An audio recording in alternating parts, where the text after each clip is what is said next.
Good morning. Got a little bit of time to do a video. I hope everybody's doing well. There's a lot going on.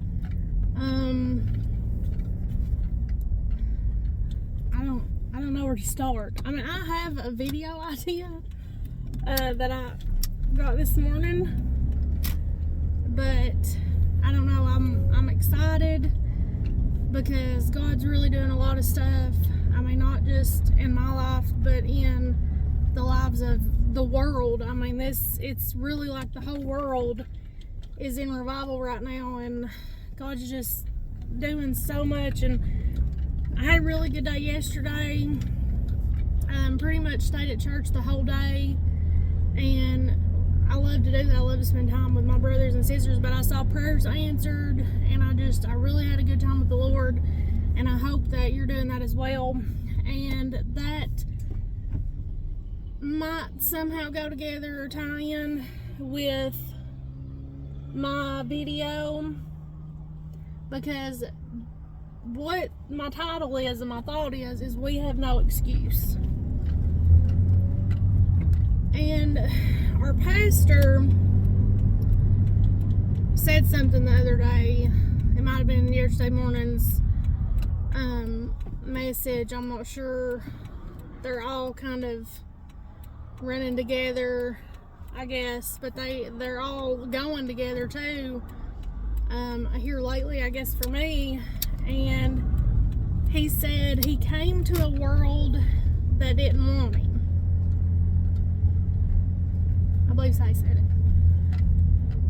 And I thought about that, and I was like, you know, he did. Jesus came to save us all, and nobody wanted him. I mean, they hated him.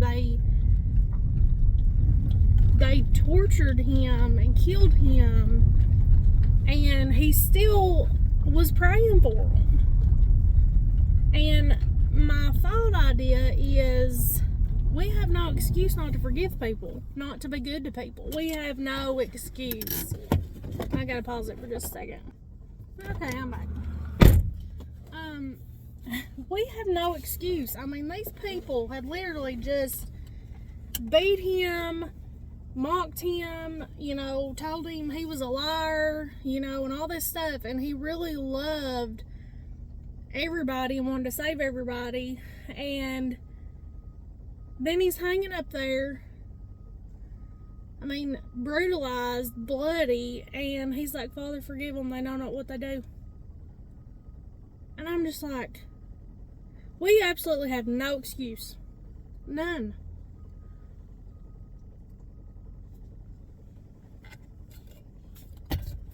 And I guess the thought kind of goes along with, I was talking to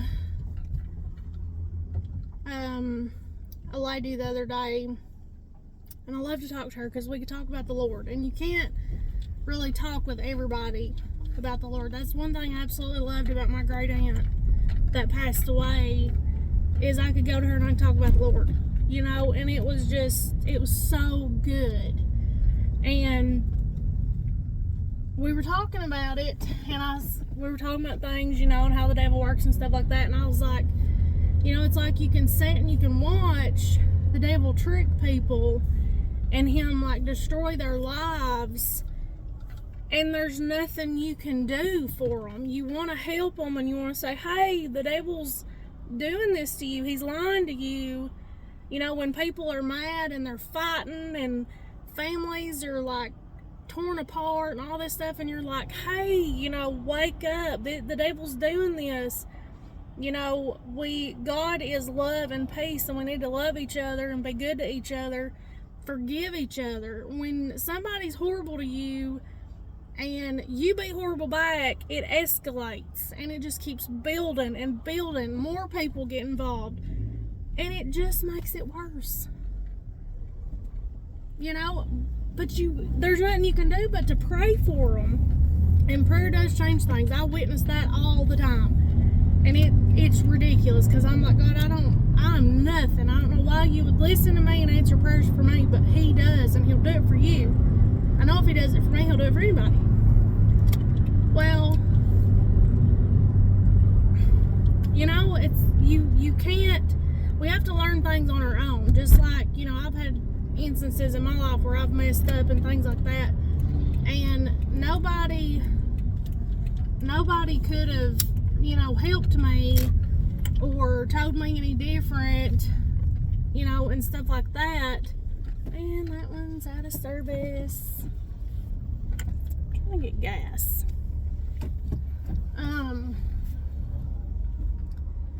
We have to learn it on our own, but it's like you see it and it's sad and you want to help, but that, I guess, goes right along with what I'm meaning by we don't have no excuse. When people are awful to us, or the devil tells us some kind of lie, well, so-and-so's looking at you funny, or so-and-so don't like you, or, you know, whatever it is, it doesn't matter. Love them anyway. Pray for them anyway. And I know that's hard. It is so hard. Like, there's been people in my life that's really done me dirty, okay? And I'm like, oh, you know, God, it's hard, you know.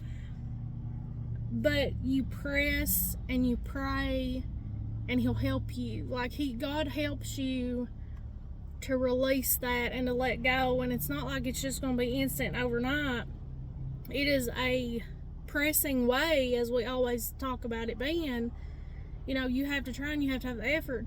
But you have to do it wholeheartedly too. You can't be like, okay, God, I don't want to be, you know, a bad person and hate everybody, but, you know, they're just awful and I don't like them, and, you know, you need to do something with them. You know, just, it's crazy the stuff that you'll hear, or the stuff that the devil tries to do, and just the lies. I mean, he wants to destroy you. He wants to destroy every relationship that you have. I mean, and we so often as humans let him. We fill up with anger and hatred and envy and jealousy and all this stuff, and we become slaves to him, and we become miserable in our lives. No help to anybody else, no help to ourselves, when if we would stop. I had to learn this and it's hard, but if we would stop and we would pray and we would say, God, help me. If you just stop, you know, you hear that thing about count to 10 and take deep breaths, essentially, but talk to Jesus about it, you know, and he knows how you feel. And I've had some real down, I mean, coming to Jesus, Lord, this is what's happened, this is how I feel, and I don't like it. And I mean, you just lay it all out there, because there's no sense in you trying to hold it in or hide it. He knows how you feel. He knows your heart. He knows you're hurting. He knows what they did or what they said or what you're dealing with, or your illness, or the world, your depression, anxiety. He knows. And he wants to heal you. He wants to help you. But we have to be open. We have to give it to him. We have to trust him. Just a little bit of faith. But we also cannot hold on to hate and anger and jealousy and envy and all this stuff. We can't do it. And we have no excuse. Look what Jesus went through. And look what he did. He was still praying for him, Father, forgive him. He still loved him. He still loved us. He, just like last night, there was a moment there in the service, I was testifying, and I was like, you know, I got saved at like 9 years old. I done most of my really bad stuff after, you know, when I was a teen or a young adult or whatever. And God knew I would and saved me anyway. He loves you. He'll save you if you're lost, if you're not saved. And we're going to mess up. He loves us anyway. He loves us, but he'll help us to do better, to be who we were created to be, so that we can be our best and have that abundant life to prosper and help others to do the same. We have no excuse. Absolutely no excuse. I have no excuse to be mad at anybody, to hate anybody, to argue with anybody, talk bad about anybody. I have no excuse for that. He didn't do it. We can't do it either. We shouldn't. I had an instance happen to me a couple years ago, and a person, that really meant a lot to me deceived me, and you really hurt me. And I've probably told this before, and I was like, God, they don't deserve to be forgiven. I don't want to forgive them. To me, I was like, done. Don't ever want to see you again. Don't ever want to talk to you again. Done. You don't deserve nothing. And it was like, God was like, is that how I forgave you? And then it was just like, it was easy. I could forgive them, and it was easy. It was fine. Because when you come down from that high horse that the devil wants you to be up on, and you realize we're all human, we all fail, we all mess up, we all make mistakes, we all go through hard times in our life to where we're going to hurt other people, we're going to do wrong, we're going to mess up. Maybe you're having a bad day and you're just being really hateful. I mean, we are all human. We're going to mess up. Forgive each other. Have a little understanding and a little compassion. What none of us have any excuse or a right to set up on a high horse and be like, well, I've never done nothing wrong. I've never messed up. And I'm just going to hate everybody else who does. And that's what it's like. That's what that feeling is when you're just like, well, I'm not going to have nothing to do with you, and you're just horrible. We're all human. Just be a good human. Just be kind to each other. It's simple. We have no excuse. But that's my thought today, and I don't know why.